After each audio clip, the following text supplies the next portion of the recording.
Hey guys, Squiggles here bringing you the second ever Subscriber Saturday video. This one's going to be a 2v2 actually, which is pretty freaking sweet. Haven't had many 2v2s, and by many I mean any, so that's pretty awesome. Oli, this guy, the blue Terran, is my subscriber and the one who submitted this video.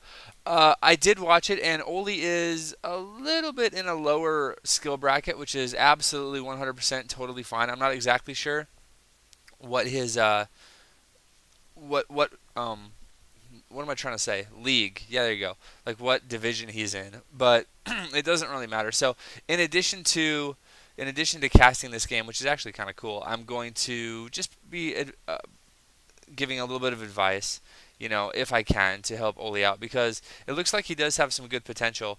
And I do want to encourage people of all skill levels to play StarCraft because it is not just the pros. I am not even close to pro level myself. I mean, I'm just diamond, and tell you what, man, I get supply blocked at least once a game, every game, even though I tell people all the time all you have to do is build probes and pylons and that's it. So, I mean, I'm definitely not hating, but I'm going to try to be as helpful as I can as we watch this pretty cool game, actually.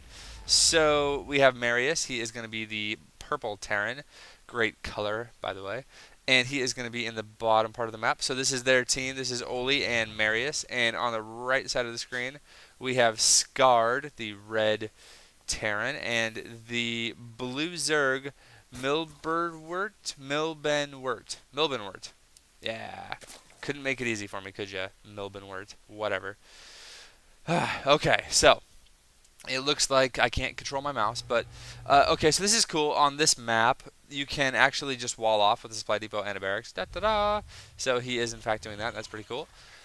These spawn locations are fairly close. You can see that you have your own individual ramp, and then it goes down into like a common area. If you hold right here, then it's easy to secure a natural for either player, so you can actually get two bases quite easily just by massing units right here. Now, one thing you can do, and you can't see it on my screen because this is a replay, but one thing you can do is when you start the game or whenever you have a moment, you can come up here and click, and there'll be a little, it looks like two people button. You can click that, and it'll bring up a screen, and it'll have control. So you can click on control, and then your partner can control your units too. And I don't know if you guys saw, but Husky has a replay up that he uses as a tutorial, and it was actually me and him, and we were doing a similar thing. I play Terran, he plays Protoss. So I would give him control, and I would just focus on macro, and then Husky would control both of our units, and so he would just have a Terran, Bioball, and some Protoss units. He would 4-gate and I would 3 racks, and we would just rush every time. And I think we're like 13-2 using that strategy. Like, it's pretty solid. So, and I've had a couple people, be like, hey man, you just cheesed us. And I'm like, well, it's not really cheese because I do expand, so it's not like it's all in. But like Husky's a little bit more all in because he 4-gates, but he still ends up expanding, cutting units for just a minute. So, there's just all kinds of things you can do. Terran is a really great race. I mean, obviously, I wouldn't play it if I didn't think so. And so, 2 Terran, you can actually do a lot of damage. The one thing you have to worry about is if there's a Zerg. If you guys just mass bio, both of you, then the Zerg can go Banelings and literally just, like, rape your face. And then Scarred would just be like, just walk his guys in, and da-da-da, it's really easy. So you got to be a little bit careful about that. But it looks like Marius is playing very defensive. He has a bunker up already, and he is teching to a factory, so that's always good. He does have 2 gas. Now, one thing you want to be careful of is you can see right here, Marius actually has 4 guys in this gas geyser, at least 4. It looks like 4 guys in this gas geyser and 1 in this.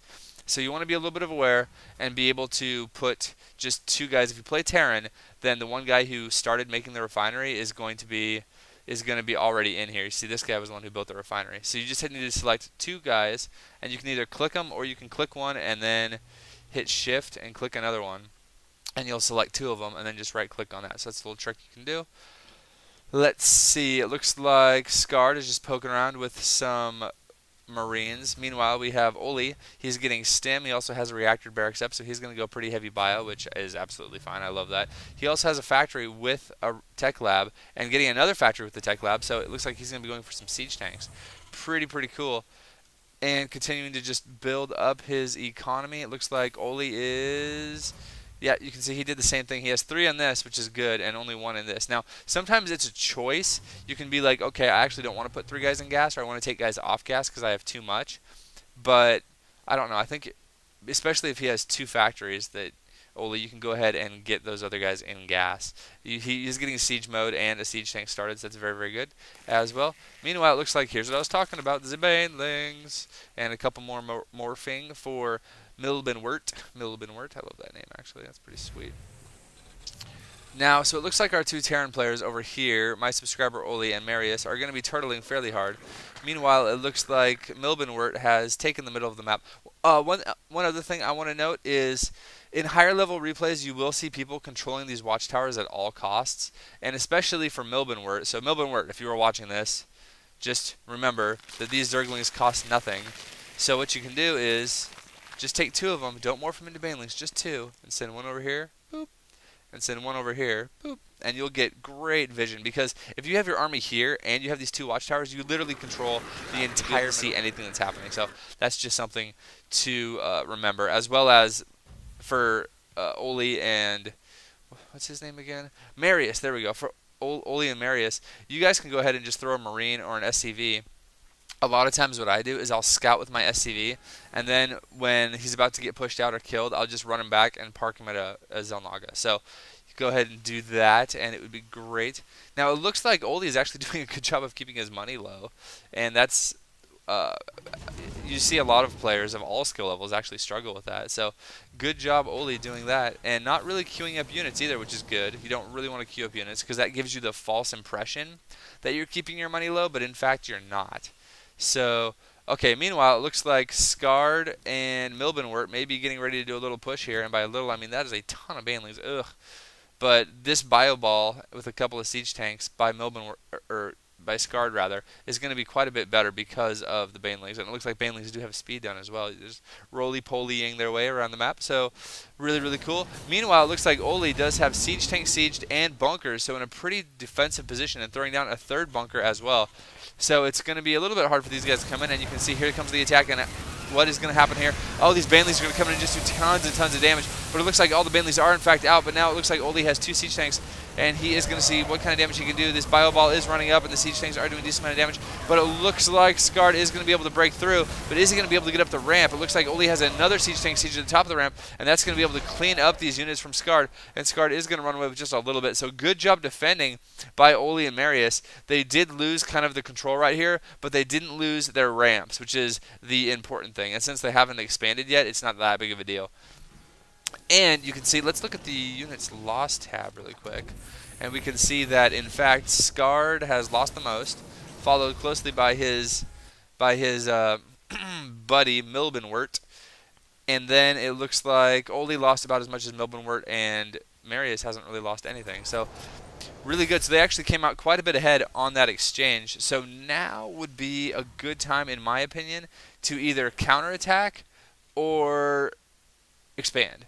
And since they don't really have a lot of units, and the units they do have are like siege tanks, which are great at defending. Like, they're okay at attacking, but it's more like a slow push attack. But when you have siege tanks, man, you are like so safe. So you know what? I would just go ahead and expand. And I understand getting up these bunkers because that was kind of a scary push. But yeah, man, go ahead and expand because this game is all about economy. And if you can just and it looks like Oli may in fact do that, which would make me so happy if he did that. It looks like he is focusing on macroing a little bit more. Let's get some more units out. Nothing wrong with that.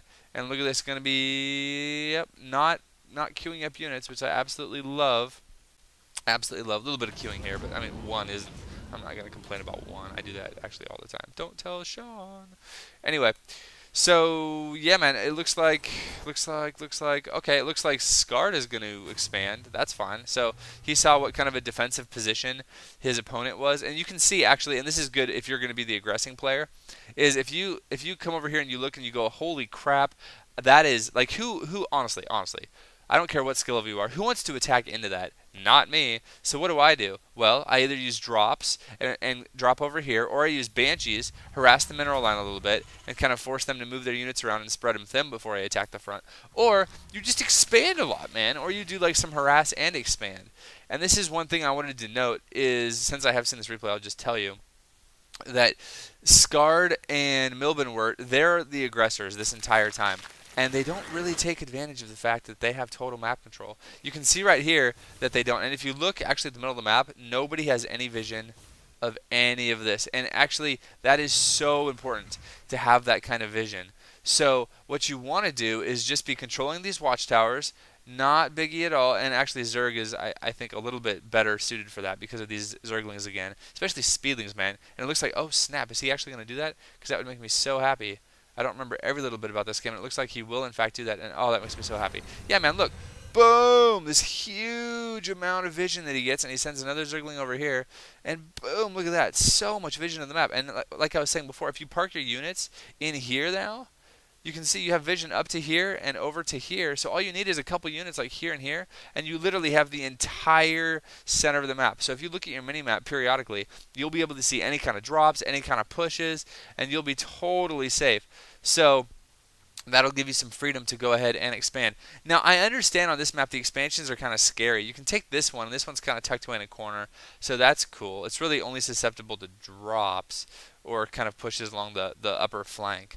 But it is scary to take like the gold expansions or these expansions up in the center.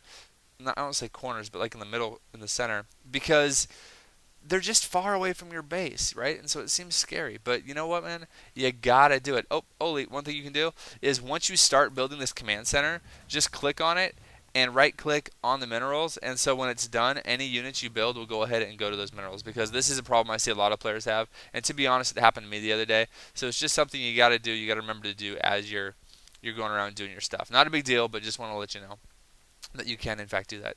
So this defensive line is like the Maginot line, man. Like this is not, look at this. So many siege tanks. 3 siege tanks from Marius. Looks like 4 from Oli, plus Marines, Marauders, Bunkers, and they do have stim and combat shields and all that good stuff. So these guys are just absolutely solid.